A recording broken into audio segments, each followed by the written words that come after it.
Capítulo 7.2 A riqueza da paixão. O homem só é grande quando age por paixão. Benjamin Disraeli. Percorremos um longo caminho juntos, não é? Foi uma aventura incrível, e estou honrado e grato por você ter escolhido fazer essa viagem comigo. Até agora, você conheceu os mitos do dinheiro que obstruem sua trajetória até a liberdade financeira. Escalou a montanha da poupança e do investimento bem-sucedidos na direção da realização dos seus sonhos financeiros, e aprendeu novas maneiras para transitar com segurança até um futuro protegido, no qual você poderá trabalhar apenas se quiser, e não porque precisa. Você conheceu alguns notáveis gênios financeiros e incríveis seres humanos, como Ray Dalio, Paul Tudor Jones, Marie Callender II, Carl Icahn, David Swensen, Jacques Bogle, Charles Schwab e dezenas de outros, para ajudá-lo a se orientar no seu caminho.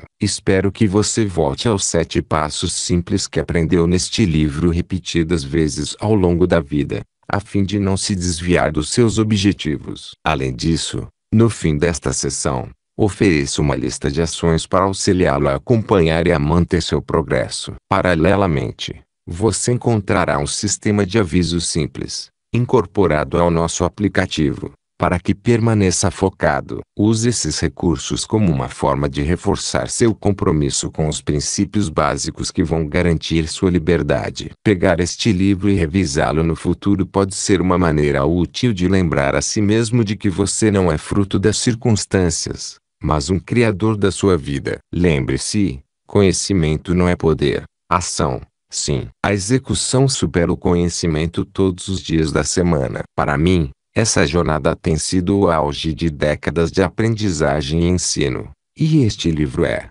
verdadeiramente, um trabalho de amor. É o meu afetuoso presente para você. Minha esperança é que você se saia tão bem que ainda consiga passar esse presente adiante. Porque a maior dádiva da vida é vivê-la em prol de algo que a supere. Um legado que continua a crescer para além dos nossos anos. Agora que começamos a concluir essa jornada juntos, quero ter a certeza de que não vou deixar você sem lembrá-lo de tudo o que realmente estivemos tratando aqui. A felicidade não é uma coisa pronta. Ela vem dos seus próprios atos. Dalai Lama 14. Foi um grande privilégio trabalhar com pessoas de todas as áreas da vida. Líderes na política, nas finanças, no entretenimento e nos esportes, mas também no mundo religioso e espiritual. Trabalhei no Oriente Médio, onde uni jovens israelenses e palestinos em um programa de liderança na Cisjordânia. A princípio, eles expressaram um ódio inflamado uns contra os outros,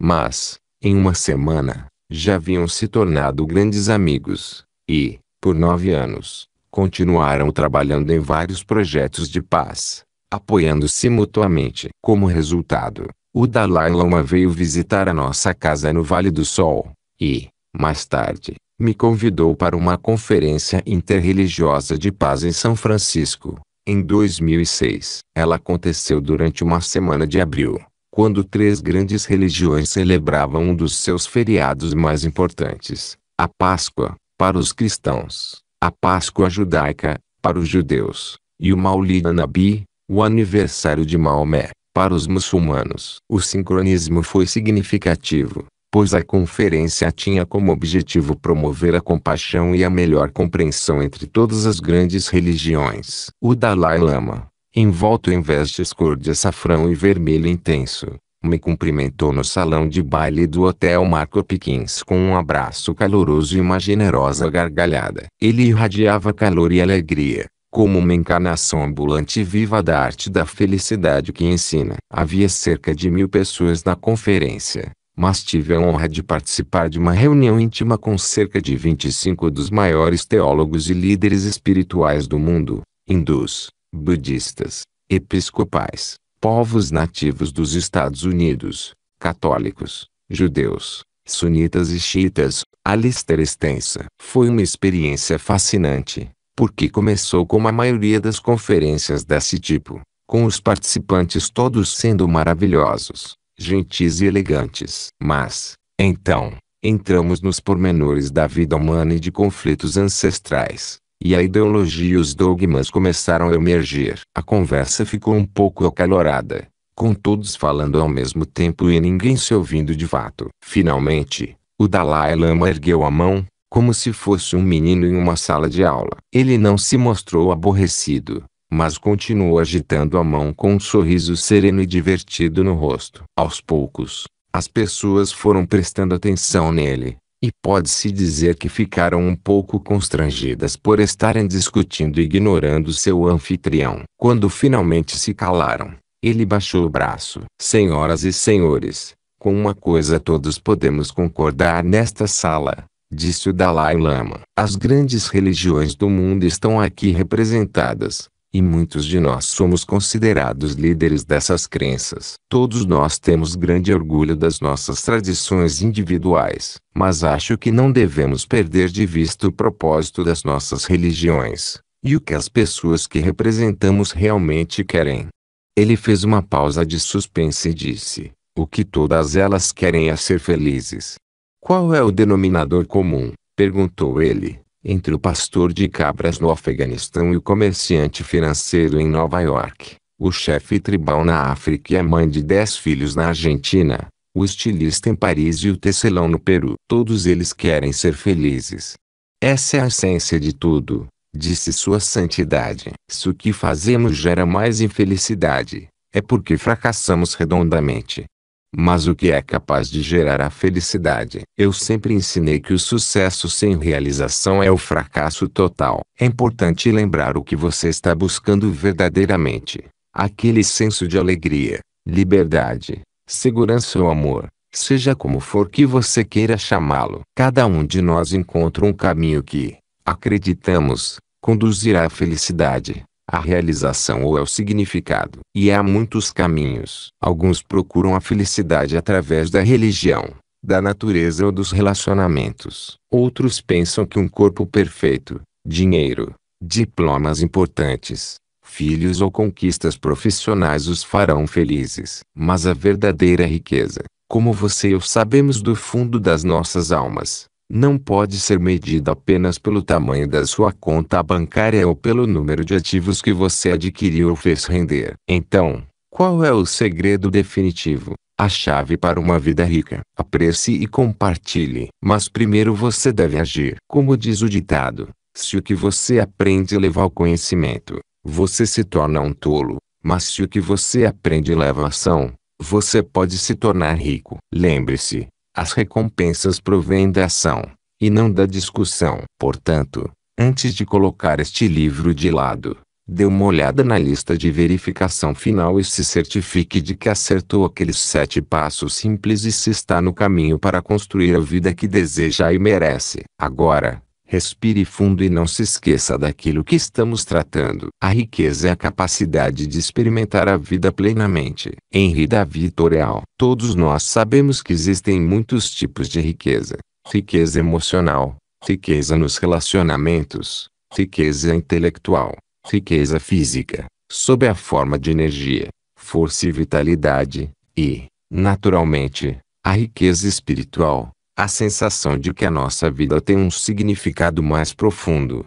um chamado mais elevado, para além de nós mesmos. Um dos maiores erros que os seres humanos cometem é se concentrar em dominar apenas uma forma de riqueza, à custa de todas as outras. Na verdade, este livro nunca foi apenas sobre o dinheiro. No fundo, ele trata da criação de uma extraordinária qualidade de vida, a vida sob nossas condições. Até agora, temos nos concentrado em aprender a dominar o jogo do dinheiro e da independência financeira, pois o dinheiro pode ter um efeito significativo em todas as coisas, desde a nossa psicologia até a nossa saúde e os nossos relacionamentos íntimos. Mas é importante lembrar que é impossível viver uma vida extraordinária se também não dominarmos o jogo dos relacionamentos, o jogo da realização e o jogo da saúde. Ser o homem mais rico no cemitério não é a meta. Nunca vou esquecer do dia em que levei meus filhos para ver o Cirque du Soleil quando a trupe passou pela nossa cidade natal,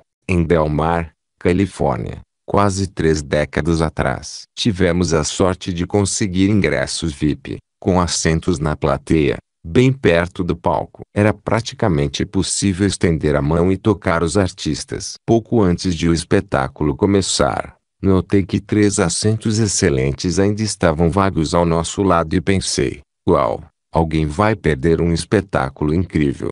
Mas 1 ou 2 minutos depois, um homem gigante, apoiando-se em uma bengala e em 2 ajudantes, desceu as escadas. Ele devia pesar pelo menos 180 quilos. Quando se sentou, ocupou os 3 assentos vazios, arquejando e suando por conta da curta caminhada até a primeira fileira. Eu me senti muito mal por aquele homem, e pela minha filha, que estava sendo esmagada pelo seu corpo, esparramado sobre o 3º assento e, consequentemente, sobre ela. Ouvi uma pessoa atrás de mim sussurrando que ele era o homem mais rico do Canadá. Acontece que ele era um dos homens mais ricos do Canadá, financeiramente, um bilionário. Veja só. Naquele momento, porém, não pude deixar de pensar nos sofrimentos com os quais ele era obrigado a conviver. Tudo por ter colocado grande parte do seu foco no dinheiro, negligenciando a saúde e a riqueza física do seu corpo. Ele estava literalmente se matando pelo fato de não dominar mais de um aspecto da sua vida.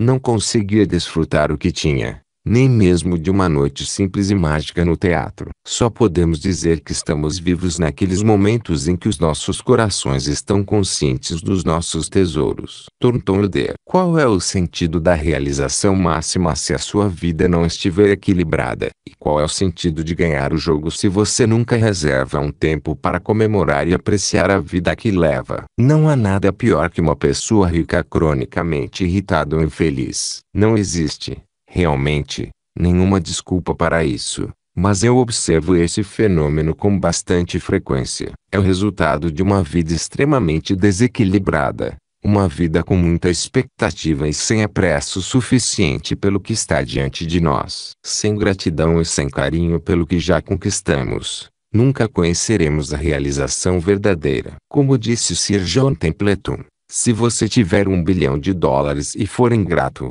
será um homem pobre. Se tiver muito pouco dinheiro, mas for grato pelo que tem, será verdadeiramente rico. Como cultivar a gratidão? Comece observando a força que controla a sua mente e as suas emoções. As nossas decisões, em última instância, controlam a qualidade das nossas vidas. Em todos esses anos em que venho trabalhando com pessoas, descobri que há 3 decisões fundamentais que costumamos tomar a cada momento de nossas vidas. Se tomarmos essas decisões inconscientemente, acabaremos levando vidas como quase todas as pessoas, que tendem a estar fisicamente fora de forma, emocionalmente exaustas e, muitas vezes, entediadas ou excessivamente confortáveis nos seus relacionamentos íntimos. Sem mencionar o estresse financeiro. Se você tomar essas decisões conscientemente, pode, literalmente, mudar sua vida em um instante. Quais são as 3 decisões que determinam a qualidade da sua vida? Que determinam se você vai se sentir rico ou pobre a cada momento. A primeira é: decisão 1, em que você vai focar. Em cada momento das nossas vidas, há milhões de coisas em que podemos nos concentrar. Podemos nos concentrar nas coisas que estão acontecendo aqui e agora, ou no que queremos criar no futuro, ou podemos colocar o foco no passado. Podemos orientar nosso foco para solucionar um grande desafio ou para apreciar a beleza do momento atual, ou para sentir pena de nós mesmos em relação a uma experiência decepcionante. Se não direcionarmos esse foco conscientemente, o ambiente no qual vivemos tenderá a fazer demandas constantes para chamar nossa atenção. Centenas de bilhões de dólares são gastos em propaganda, tentando obter essa preciosa mercadoria. O noticiário tenta conquistar o seu foco, contando a você a história mais assustadora. Seu filho poderia morrer ingerindo suco de frutas. Documentário às 11. Ou alguma outra afirmação ridícula. Por quê? Porque, como se costuma dizer nos meios de comunicação, se sangrar, em manchete. Se isso não fosse suficiente, vivemos no mundo das mídias sociais, e aquele sinal sonoro dentro do seu bolso fica convocando sua atenção intermitentemente. Mas eis aqui o segredo: onde existe foco, a energia flui. Aquilo em que você foca, e seu padrão de foco, moldam toda a sua vida. Vejamos 2 desses padrões que dominam seus níveis de alegria, felicidade, frustração, raiva, estresse ou realização, e podem mudá-los imediatamente. A primeira pergunta é: em que você tende a se concentrar mais? No que já conquistou ou no que está faltando na sua vida? Tenho certeza de que você pensa em ambos os lados dessa equação. Mas, se precisasse avaliar seus pensamentos habituais, onde você tende a gastar a maior parte do seu tempo, até mesmo aqueles que estão em situações difíceis podem ter muito o que apreciar nas suas vidas. Se estiver enfrentando dificuldades financeiras, será que não vale a pena lembrar que, se você ganha uma renda de apenas $34.000 por ano, está, na verdade, no 1% superior de todos os assalariados do mundo? Sim, a renda média anual no planeta é de $1.480 por mês. De fato, quase metade do mundo, ou mais de 3 bilhões de pessoas, vive com menos de $2,50 por dia, o que é um pouco mais de $900 por ano. O preço médio de uma bebida no Starbucks é de $3,25. Se você pode pagar por ela, é porque está gastando mais comprando uma xícara de café do que a metade do planeta tem para sobreviver em um dia. Isso coloca as coisas em perspectiva, não é? Então, se você quiser ocupar o Wall Street porque se ressente do assim chamado 1%, talvez queira parar para considerar que 99% do resto do mundo pode querer ocupar a sua terrível vida. Mas, com toda a seriedade, em vez de nos concentrarmos no que não temos e de invejar aqueles que estão em melhores condições financeiras, talvez devêssemos reconhecer que há muito a agradecer em nossas vidas. E isso não tem nenhuma relação com o dinheiro. Podemos ser gratos pela nossa saúde, pelos nossos amigos, pelas nossas oportunidades, pelas nossas mentes e pelo fato de podermos dirigir em estradas que não tivemos que construir, ler livros que não levamos anos para escrever e usar a internet que não tivemos que criar. Onde você tende a colocar seu foco? No que já conquistou ou no que está faltando? Um padrão de apreciação do que você já conquistou vai criar um novo nível de bem-estar e riqueza emocionais. E o meu palpite é que, se você estiver lendo este livro, talvez seja uma daquelas pessoas que já tem noção do que possuem. Mas a verdadeira questão é: você reserva algum tempo para se sentir profundamente grato em sua mente, corpo, coração e alma? É aí que a alegria e as dádivas serão encontradas. E não apenas por meio da apreciação intelectual ou pela aquisição de mais $1 ou mais 10 milhões de dólares. Vamos considerar, agora, um segundo padrão de foco que afeta a qualidade da sua vida. Você tende a se concentrar mais no que consegue controlar ou no que não consegue controlar? Eu sei que a resposta precisa ser contextualizada, já que isso pode mudar a cada momento, mas estou perguntando de forma geral. O que você tende a fazer com mais frequência? Seja honesto. Se você se concentra no que não consegue controlar, não há dúvida de que sua vida vai ser mais estressante. Você pode influenciar muitos aspectos da sua vida,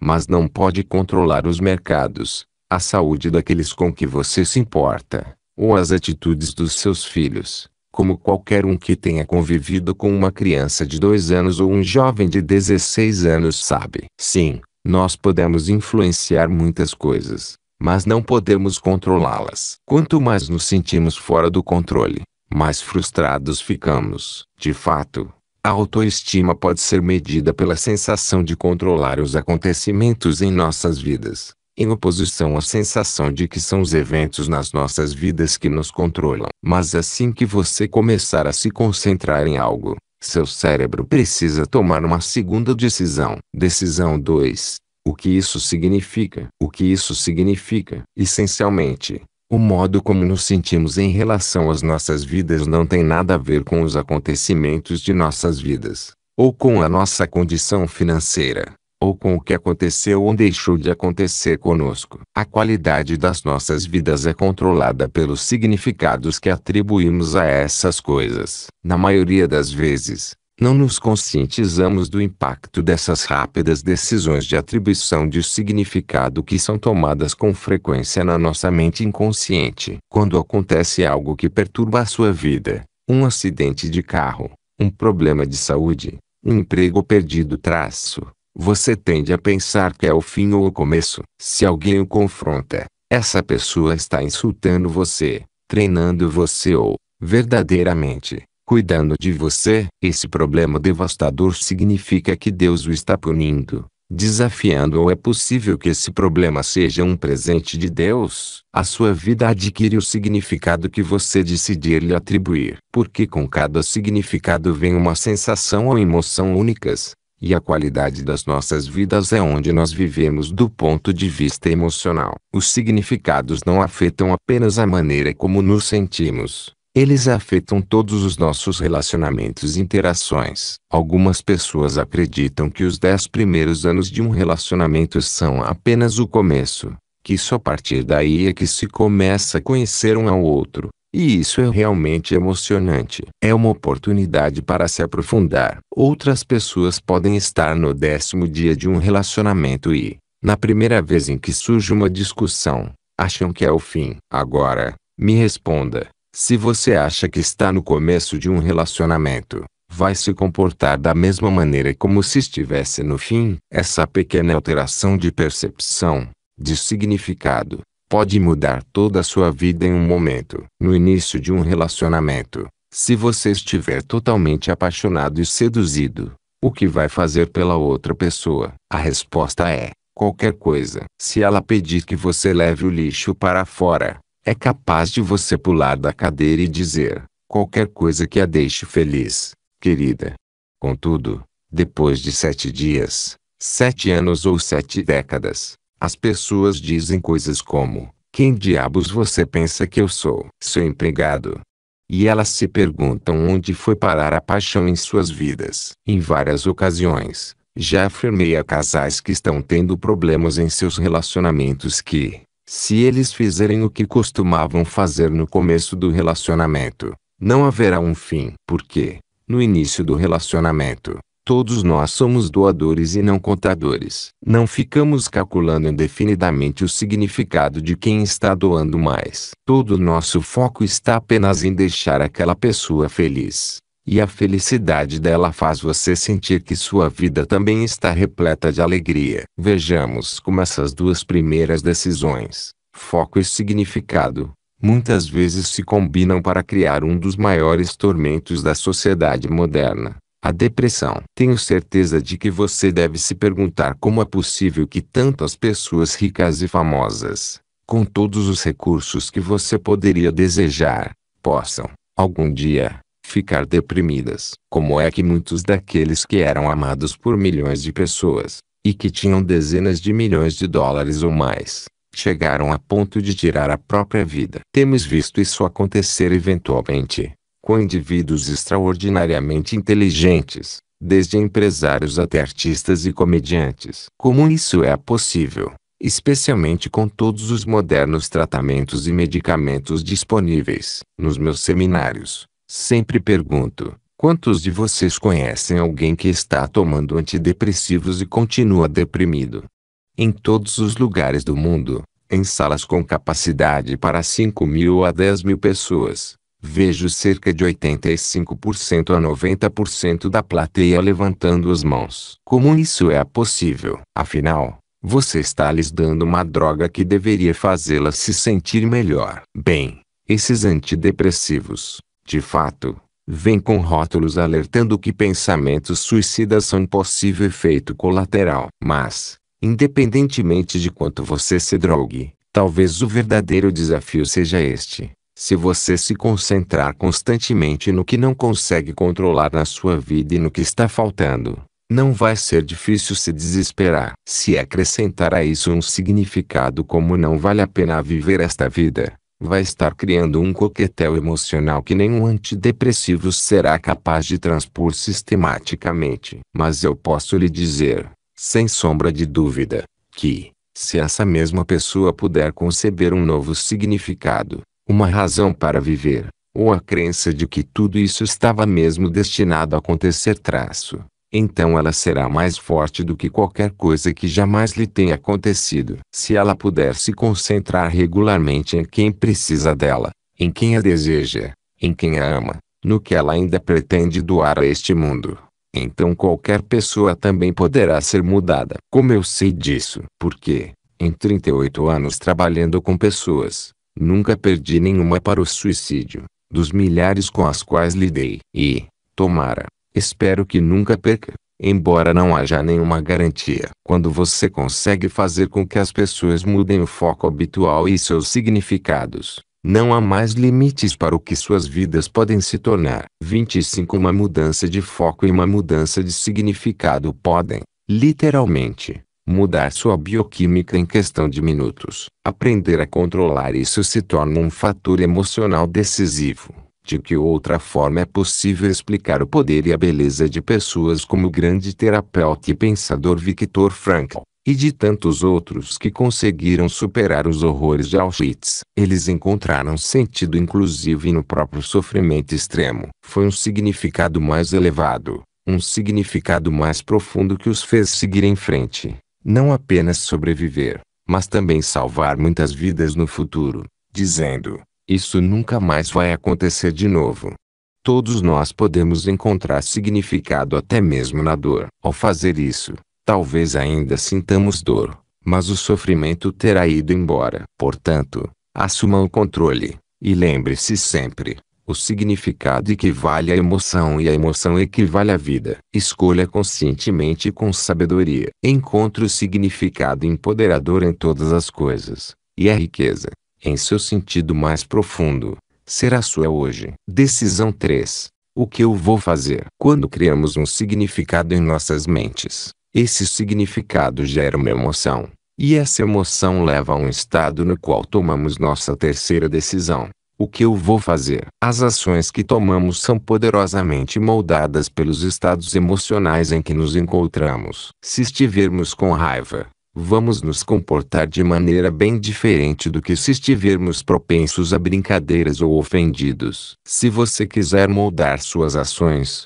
a maneira mais rápida é mudar o foco e os significados, buscando algo mais potente. Mas até mesmo duas pessoas irritadas se comportam de forma diferente. Algumas recuam quando estão com raiva, outras preferem o enfrentamento. Algumas pessoas expressam a raiva de forma silenciosa, ou em voz alta, ou violentamente. Algumas a reprimem apenas para procurar uma oportunidade passivo-agressiva de recuperar a posição de controle, ou até mesmo a revanche. Algumas pessoas lidam com a raiva indo à academia e se exercitando. De onde vêm esses padrões? Tendemos a modelar nosso comportamento naqueles que respeitamos, apreciamos e amamos. E quanto às pessoas que nos frustraram ou nos irritaram, frequentemente, rejeitamos suas abordagens, mas muitas vezes nos vemos caindo no mesmo padrão que testemunhamos repetidamente e com o qual ficamos tão indignados na juventude. É muito útil tomar consciência de quais são seus padrões quando você se sente frustrado,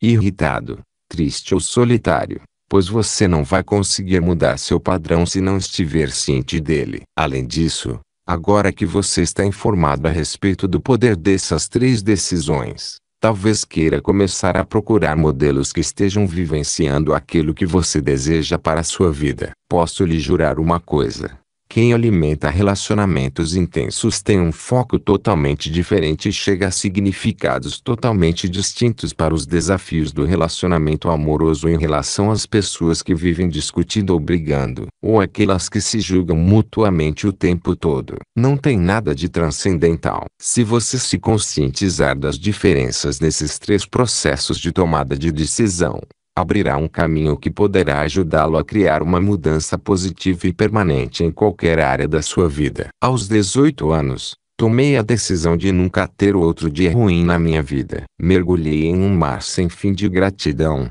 do qual nunca mais emergi. Dr. Patty Adams. Como você pode usar essas 3 decisões para aprimorar a qualidade da sua vida? O fato é que aquilo em que focamos, os estados emocionais nos quais tendemos a viver e o que fazemos pode ser condicionado, ou pré-ativado nas nossas vidas com uma rotina simples. Afinal, você não quer ficar esperando que as emoções positivas simplesmente apareçam.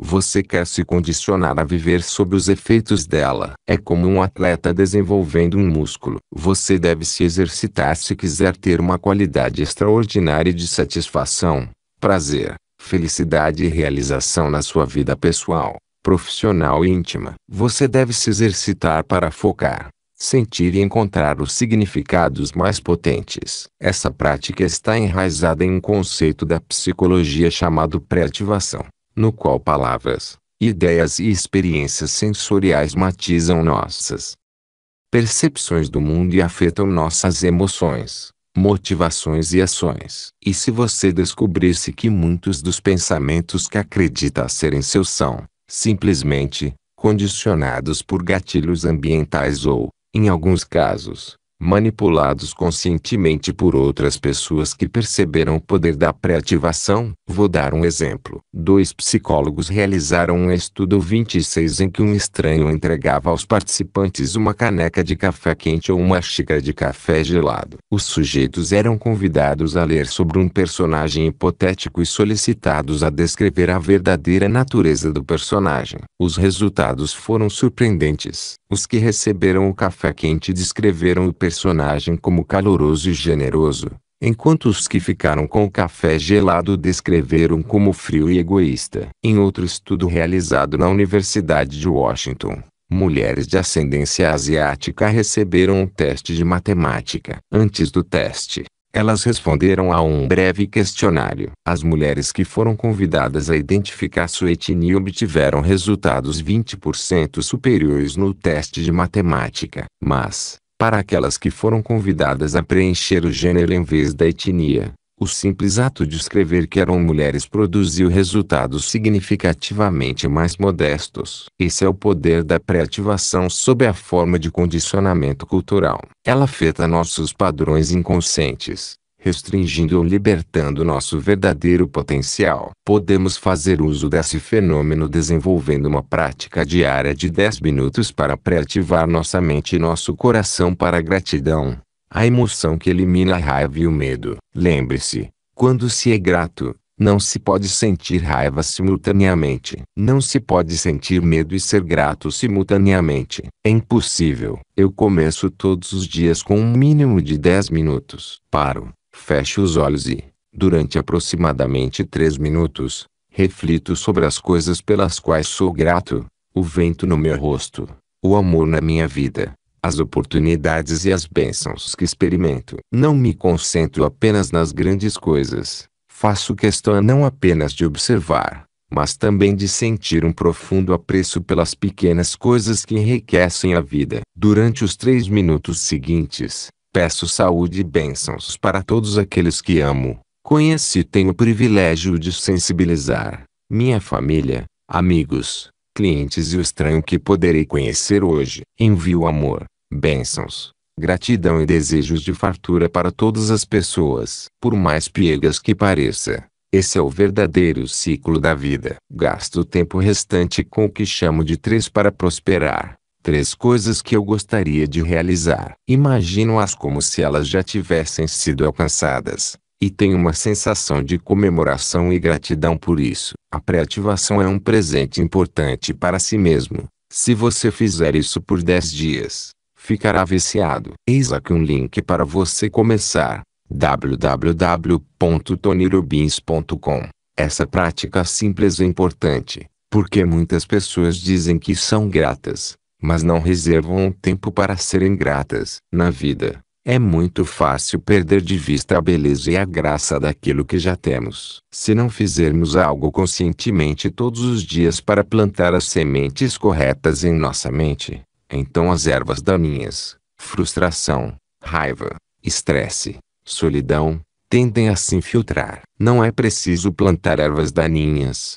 elas crescem espontaneamente. O meu professor Jim Rohn me ensinou um princípio simples: todos os dias, preste atenção na sua mente, e cabe apenas a você decidir quais pensamentos e crenças deixará entrar na sua vida, pois eles determinarão se você se sentirá rico ou pobre, amaldiçoado ou abençoado. No fim, se quisermos realmente ser felizes, temos que sair de nós mesmos. A mente humana é uma coisa incrível. É um mecanismo de sobrevivência. Por isso, ela tende a procurar o que está errado, o que evitar, o que buscar. Você pode ter evoluído, mas seu cérebro ainda é uma estrutura de 2 milhões de anos. E, Embora você queira se sentir realizado e feliz, essa não é a primeira prioridade dele. Você precisa dominá-lo. E a maneira mais rápida de fazer isso, além da pré-ativação, é acessar as mais importantes das 6 necessidades humanas, as 2 necessidades espirituais que satisfazem os seres humanos: